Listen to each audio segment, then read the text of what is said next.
Hi, Rob. Well, good to see you, and I'd like to uh, talk to you a little bit about your life and for people to get to know you a little better in the church. You've been a part of our church for many years. I remember when you and your family, you and your wife and your three children came to our church. How hmm old were they at that time? Well, I believe Joey was maybe about 5 or 6 months old.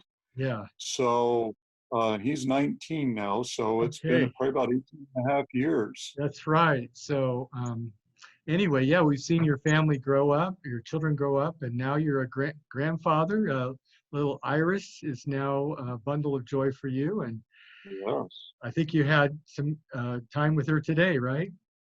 Yeah, many, many hours. Um, Okay, my granddaughter Iris loves to be held. okay.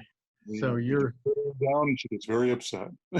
okay. So you're building up your biceps now, and that's That's great. right. Good. Okay. Well, yeah, we've been asking various uh, people in our church to share their story, a story related to Jesus. What has Jesus been doing in their lives, and what draws them to Him? And but let's start off with what was your early life like? Where were you born and raised, and what kind of family did you have?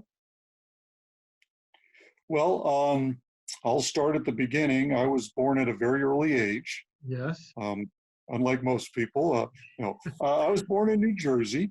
Both of my parents were Christians. I was raised in a Christian home. I've probably been in church ever since I was about 1 or 2 weeks old, from the nursery on up. My mom was a pianist and organist for our church, and my dad was involved in other things in the church and Sunday school and being a deacon. So I was raised in a church from my earliest days. Okay, good. Well, so so when and how did Christ come into your life and make an impact on you, other than as going to church, but more of the personal impact on you? Personal impact was probably when I was a teenager, when I was about 16 years old. Um, I'd always had an understanding, I think, of God from my early child days, and and always had a, a, a belief. It was when I was 9 years old that my mom prayed with me to receive Christ. Okay. However, I don't really think I knew what I was doing. But when I was 16, I knew what I was doing. And there was a genuine change in my life. Yeah. How, was it at a church service or was it on your own? How? It was. I was going to a Southern Baptist church at the time, and it had been a week-long series of revivals, and I had just been moved by it, and I realized that my behavior, my attitudes, and how I was acting wasn't what Christ wanted, and that's when I prayed and asked Jesus into my life, and that's when I had a true, genuine change in my attitudes, my behavior, how I treated other people, and my outlook on life. Yeah. So Jesus had a big impact on you. And Yeah, how did your faith in Jesus grow after that? And how was it challenged? it grew. I remember asking my mom for a Bible that I could understand. I found the King James to be difficult, and so. I got a Living Bible, and that summer I had just read the entire thing from one end to the other. And Hmm. I think that probably made the biggest impact in giving me a firm foundation, because there's so many Christians that go through their whole life and never read the Bible, and I found that to be a bit surprising. Everyone should. There's a whole lot of wonderful things in there that we need to continually remind ourselves of. Um, but that gave me the first big strong step forward. From there, it was just your normal sins and temptations in life that draw you away, where you quit going to church, or you drift away from your Bible reading and your prayer, and you find yourself dipping your toes into the world of sin, and then getting burned, and then coming back to God as God convicts you of your sin. Right. Did you find Jesus taking you on any adventures as you went on in life? Quite a few, actually. Yeah. Um, I had a situation where when I was 19, I was in the hospital for a while because I had had a life-threatening condition. And as a result, I needed to get myself enrolled in a college so that my insurance would pay the bill. So I ended up going off to a Christian Bible college down in South Florida. I was not prepared for college, so I did rather poorly academically. However, I had some wonderful experiences down there that helped me to grow spiritually, helped me to grow up, and eventually lead me to my decision to go into the military. Uh-huh. And again, that was another path that God led me on, and each path that He took me to, I kept running into all sorts of opportunities to be useful for God. Mm. Um, and so that's what I'm most grateful for. Yeah. Good. Good. And did you ever find that you were able to help someone else come closer to Christ in your I life? was. When I was in Florida, I remember an interesting situation. I went with some friends from our church in Orlando to a concert in the kind of in the Tampa Bay area, and we went to a restaurant to get something to eat, and they never served us. They only took our drink order, and they never brought us our food. And we ended up having to go to the concert, very hungry. And at the end of the concert, it was late, and on the way back, we stopped somewhere to get something to eat. And my friends ran into somebody that was going through something difficult in their life, somebody else in the parking lot. And that person wanted to get saved. They wanted to know who God was. And I Mm. sat there at 3 o'clock in the morning in a parking lot praying with somebody that I'd never met before to receive Christ. Yeah. Um, that was one incident in Florida. In Germany, I had friends who several friends that came to know Christ through getting to know me at work and wanting to know more about God. And so I opened up the Bible with them and prayed with them, and several people there became Christians. Yeah. Wonderful. Yeah. That's a wonderful feeling, isn't it, to be able to be used by God to lead others to His Son Jesus.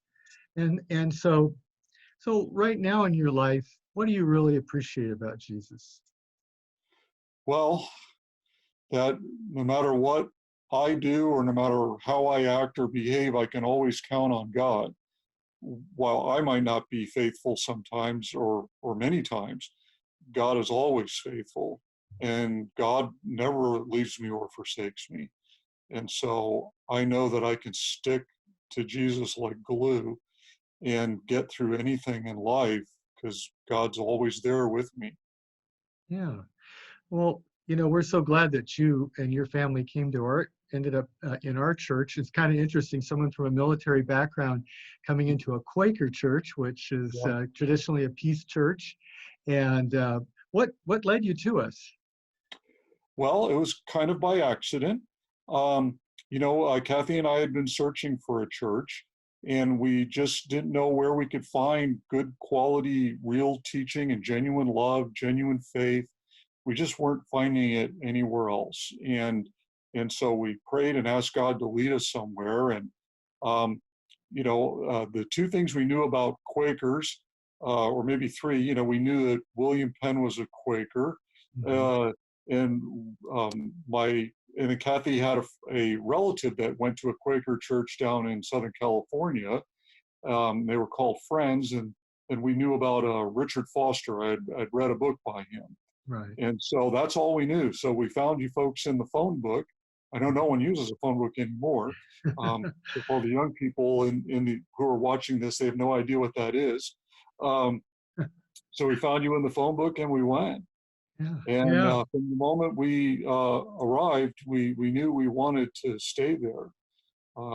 Initially, we were looking for a place that had a boatload of children, and the only child that was there at the time was Charity, Oh, yeah. and she was quite young, and so Kathy and I at first we looked at each other and said, "Hey, let's get out of here. There's no kids here," you know. And then it was like, no, we're already here. We might as well stay and listen. And you know that, and I'm sure you've heard this many times, but when you were preaching that day, we were listening, going, yeah, yeah, okay, yeah, we agree with that, we agree with that. It was as if the message was tailor made for us. Oh, And I wow. know perhaps it was, but perhaps not, because it was tailor Yeah. made for everybody in the audience, you know, everybody in the congregation, and uh, but that's how it seemed. And so we knew that, oh my goodness, this is a place we want to go to. This is good teaching. This is a nice place. And there were so many nice people that came up to us and met us and introduced themselves to us. I remember, I think Brian came by to our house and brought us some ice cream. And and we met Steve, and we met several other people that all came up to us, and it was really nice, and that just Yeah. did it for us right there. Yeah, wonderful. Well, we were so happy to see you guys, and I wonder if you could share with us a verse that means something to you, a verse out of the Bible. You mentioned the Bible was a very important part of your growing in Christ, and if you have a passage that you particularly like and have found help from. Yeah, I'll read it to you really quick right here. It's from Proverbs 13:12, and it says, "Hope deferred makes the heart sick, but when the desire comes, it is a tree of life."